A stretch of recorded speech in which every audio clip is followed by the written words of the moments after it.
As the mayor, I have been trying for 4 months to do what the city council asked me to do in their resolution last year. That is to negotiate an operating agreement with the so-called TMD, or the Tourist Marketing District. Unfortunately, the TMD continually refused to negotiate.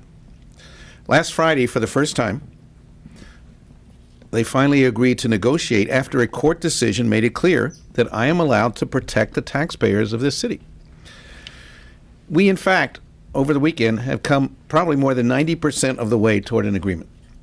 We were down to 3 sentences, and I am confident that we could have concluded our negotiations in just a couple more days. And I asked the city council, in fact, to continue this item for 48 hours. But apparently anxious to snatch defeat from the jaws of victory, the council president, Todd Gloria, decided that rather than protect taxpayers, which I was trying to do, he would have last year's deeply flawed agreement shoved right down the taxpayer's throat. That is wrong, and I will not allow it to happen. My position remains clear. We can promote tourism, enhance our economy, and protect the taxpayers from being ripped off at the same time. That is my goal, and that is what I will continue to work on, and that is what I will insist upon. I'm open to any questions you got. Will you veto the resolution and not sign the operating agreement as it was passed? Well, as I said, we were this close to an agreement. My last offer to TMD is still on the table for them. If they want to talk to me about it, I'm not sure they were negotiating in good faith, having planned this spectacle that was in the council chambers today. But that's still on the table. So we'll see what happens when they, over the next, couple weeks. I still have approximately 2 weeks to decide whether to veto it, and we'll make that decision when the time comes. Gloria said that he's willing to schedule a special meeting as early as Thursday. He should have done it before he went through this meeting.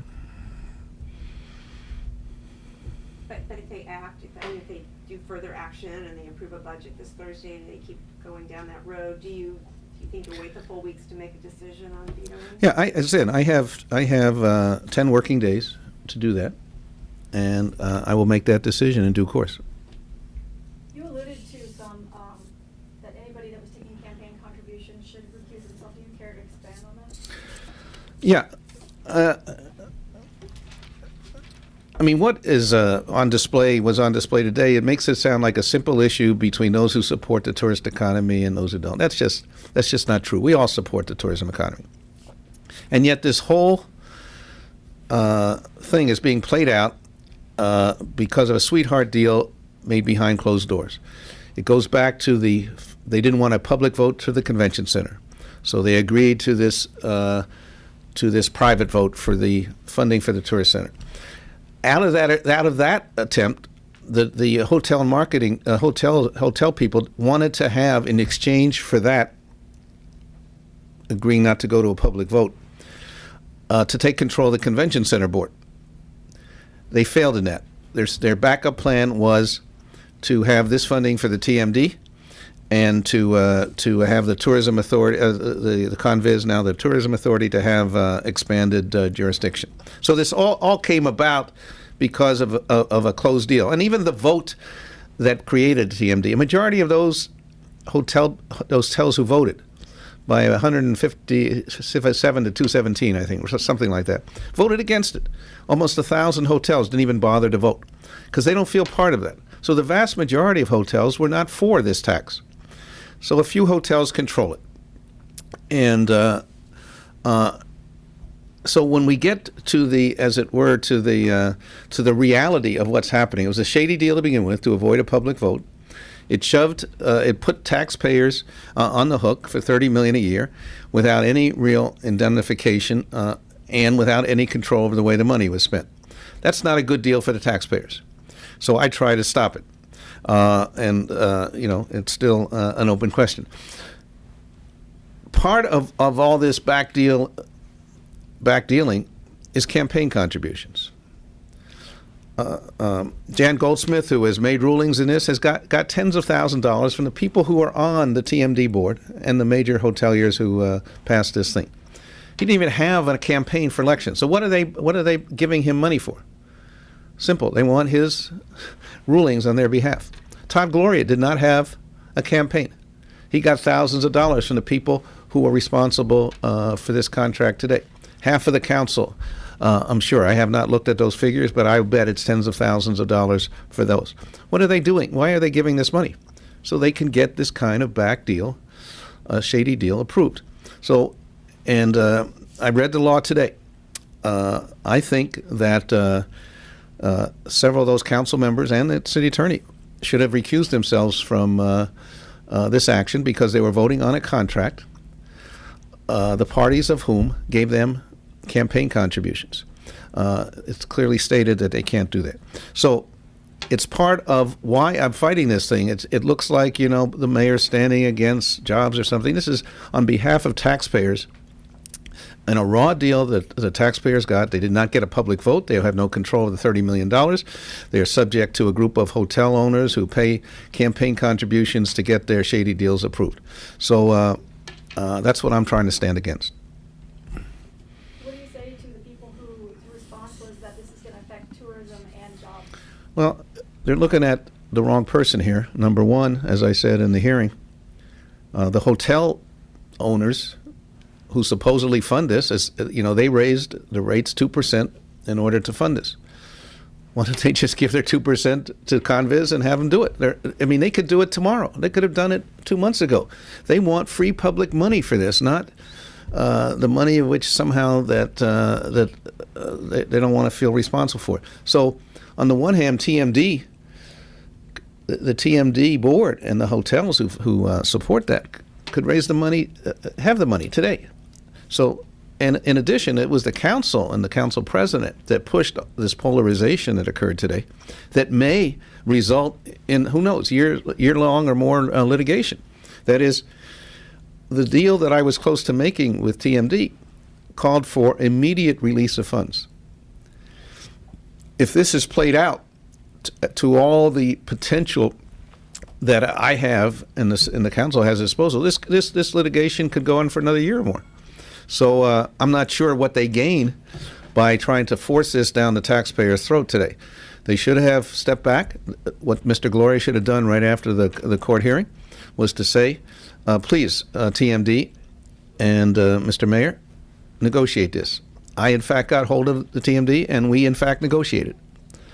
And we were down to three points. They're down to 3 sentences, and then they pulled this thing today, which is a sad day. It's a sad day for San Diego. It's a sad day for taxpayers. We should not be polarized in this fashion. We all love San Diego. We all want jobs. We all want the tourist economy. That's not the issue here. The issue is who's going to control the money, under what circumstances, and do they get free government money to advertise their own private convention facilities and their own hotels? Can you say what you think was the last hang-up to read? You said you were pretty close to a deal. Can you say what you think is the hang-up, why it wasn't, you couldn't close the deal? I think it comes down to the same reason why they never negotiated to begin with, why they went to court. They feel they own they have bought the city council. They have not bought the mayor as they have in the past. They think they get their way, that they don't have to negotiate. They don't have to give up anything. They believe that they run this city. And on behalf of the taxpayers, I have to say that that day should be over. But you said you were close, so it sounds like they were getting close to Well, I don't know why. Then you'll have to ask them. I gave them the counteroffer this morning, which I thought was pretty fair. But we've been going back and forth all weekend. I made a statement. They come back. I come back. I think they saw they didn't want to have the transparency that I asked for in terms of the kind of salaries that are being paid to the entities they deal with. You wanted them to list the salaries, I wanted them to, as part of the application procedure for funds, to the people have to submit all the employee contracts, so the public knows who we're dealing with.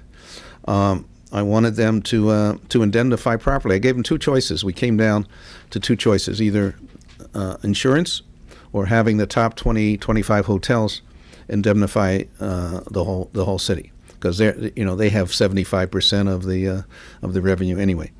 And the last one was a way to deal with Balboa Park funding. And we were, again, in principle on all three. There were the details, and we were going back and forth. And I thought we would have another couple days to do that. And I thought we would have come to a conclusion or a agreement. And they and Mr. Gloria decided to push it, to polarize it rather than negotiate it. Is today's action by the council and any chance of negotiations continuing? No, there's always a chance. Again, if I gave my offer to the TMD, they can come back with another one, or say they accept mine. So I'm there. I've been waiting since November to negotiate. In fact, they could have gotten a lot better deal if they had negotiated earlier. I only asked really for a shorter contract, a year's worth of time, so we could work some of this out. They didn't even want to talk about that. So now they're talking about other things. But my door is open. I was disappointed that they broke it off without telling me that they had this plan, without telling me that they were going to push it if we didn't agree by a certain time or anything. They didn't give me any ultimatum or anything. We were negotiating, and all of a sudden, I had asked Mr. Brown to appear with me before the council to ask for a continuance, and they refused. To clarify on Lori's question, those points that you outlined, the transparency on salaries, indemnification, and Balboa Park Centennial funding, do you have general broad agreement on those areas, but it's just the details Yeah, within I'll those areas? I'll just tell you, how narrow the differences are. We agreed on $6 million over 2 years for Balboa Park. That was they went up, I went down, and all we were negotiating was a sentence about, I wanted them to say a minimum of the $6 million. They said a maximum of $6 million. So it was down to that. On the transparency, they wanted a certain tax form to be the transparency item. I didn't think that tax form gave enough information. I asked for the employee contract. That's not that far apart. And on indemnification, they had asked that the top 25 hotels indemnify for their losses, and I said, no, you should indemnify for all the potential losses, or have an insurance plan. So I think that sounds pretty close, doesn't it? And there were other issues, whether it was about living wage, whether it was about, Mr. Terzi's salary or whatever. We narrowed all those down to those three. And we agreed on everything else. For example, on living wage, Mr. Gloria was going to agree to a council meeting on the issue. That's all, so that was, I thought, important to do. So I agreed to that. And I think we were pretty close. They clearly wanted a confrontation, not me. And they thought that because the way they have run the council before, and the way they have run the city before, and the way they have, I have talked to employees who believe, for example, that 94%, employees of Convis, 94% of hotels voted for this thing. That's not what happened. 94% of the weighted vote, which was only 100, 9 hotels have half the vote.